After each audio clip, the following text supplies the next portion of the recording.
మనస్సులో పరిశుద్ధంగా జీవించాలని ఉంది, శరీరమేమో పాపము చేస్తుంది. అది చూడాలని ఇష్టం ఉండదు, అది వినాలని ఇష్టము. నీ సొంత శక్తిలో ప్రయత్నిస్తుంటావు, కానీ ఏదైతే చేయొద్దు అనుకుంటావో అదే చేస్తుంటావు. గొలియాతు దావీదు పక్క నిల్చుంటే దావీదు యొక్క ఎత్తులో గాని, బరువులో గాని, యుద్ధ సామర్థ్యంలో గాని గొలియాతుని జయించలేడు. ఆయన సొంత శక్తిలో గొలియాతుని జయించలేడు. గొలియాత్ని అక్కడి నుంచి తీసేయలేదు, కానీ గొలియాత్ని జయించే శక్తి దావీదుకి ఇచ్చాడు.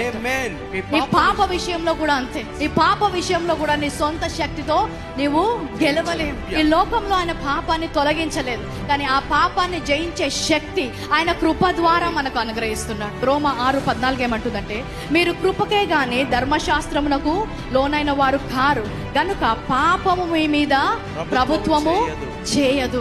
ఎంతో మంది నీతిగా జీవించడానికి ప్రయత్నించి ఓడిపోయారు. పాపం మీద అధికారము మనకి ఇచ్చాడు.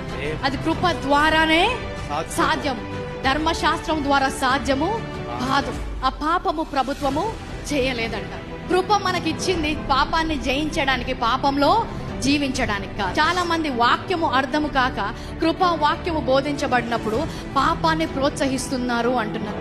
పాపము మమ్మల్ని ఆకర్షించదు, పరిశుద్ధత మమ్మల్ని ఆకర్షిస్తుంది. ఈ లోకము మమ్మల్ని ఆకర్షించదు, పరలోకము మమ్మల్ని ఆకర్షిస్తుంది. హల్లెలూయా.